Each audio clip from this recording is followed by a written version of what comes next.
Today in news.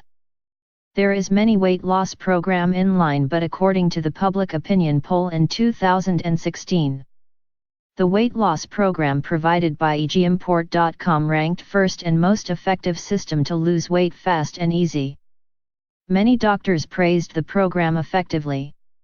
Also, too many of those who tried the program, they said was more effectiveness of the program has changed their lives. You too can learn more about the program. Just go on egimport.com and try it. Now we will watch one of weight loss advices. Remember best weight loss program in egimport.com.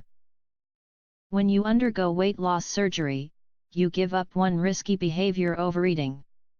But now there's new evidence that other risky behaviors such as abusing drugs, alcohol, and smoking may take its place. Researchers at St. Luke's Roosevelt Hospital Center in New York City studied 155 men and women who underwent weight loss surgery and found that, within 3 years, a significant number of them had problems with substance abuse, and the greatest risk was among those who had gastric bypass surgery.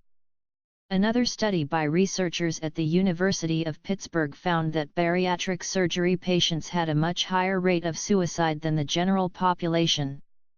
Over a 10-year period, these patients committed suicide at an overall rate of 6.6 out of 10,000. That's nearly 3 times the suicide rate, 2.4 per 10,000, of American men aged 34 to 65 and 9 times the suicide rate of American women, 0.7 per 10,000, who had not had bariatric surgery. More research is needed on emotional health and bariatric surgery, says Stacy Breathauer, MD, a surgeon at the Bariatric and Metabolic Institute at the Cleveland Clinic. For instance, Dr. Breathauer wonders if the number of these types of bariatric surgery complications would be different if the studies had control groups. Researchers have only been able to compare patients who underwent bypass surgery to the general population and not to others of similar body mass index, age, and sex. Those who are obese may be at greater risk for substance abuse and depression than the general population anyway, Breathauer says, but what the evidence tells us right now is that this is an area we need to pay attention to. Emotional health and bariatric surgery. Brian B. Kebieman, MD, a bariatric surgeon at the NEW program in Orange County, California, believes the risks to emotional health from bariatric surgery may be overplayed. The studies have been well publicized but are limited, he says. Still, he says it's not surprising that a small number of patients could find a new crutch after undergoing weight loss surgery. Those who used food as a coping mechanism for depression, anxiety, or stress before surgery may look for something else to use in excess when food can no longer serve that role. For some, that substitute could be a bad choice, such as alcohol or drugs. Weight loss surgery also can leave some people feeling isolated and depressed. As Dr. Kebieman explains, food is a big part of their social networking and how they relate to people socially, but essentially taking food away after weight loss surgery also takes away the social support.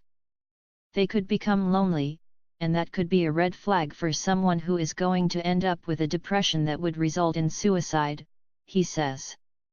John Morton, MD, Director of Bariatric Surgery at Stanford Hospital and Clinics at Stanford University and Secretary/Treasurer of the American Society for Metabolic and Bariatric Surgery, says there could be a physical explanation for why some people who have weight loss surgery are at higher risk for alcohol abuse.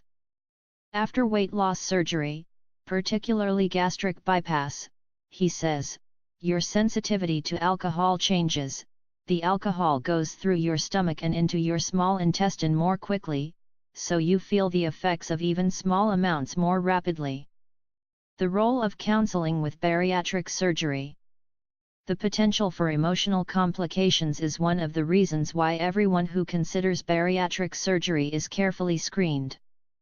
Prospective patients undergo testing to assess their ability to cope with stress, respond to medical treatment, and handle changes to their lifestyle and eating habits. If the psychological evaluation shows any reason why someone should not have the surgery, it won't be done. Only a very small number can't have the surgery for emotional reasons, but we try to identify them, Kabieman says. Counseling before and after the surgery can help patients protect their emotional health. People also are encouraged to join support groups, which can help you learn coping skills and share successes and struggles with those who are going through or who have gone through the surgery. Many programs also get families and friends involved so that patients have their own built-in support groups. We educate our bariatric surgery patients and give them the tools that not only help their health down the road, but also make them stronger psychologically, says Dr. Morton.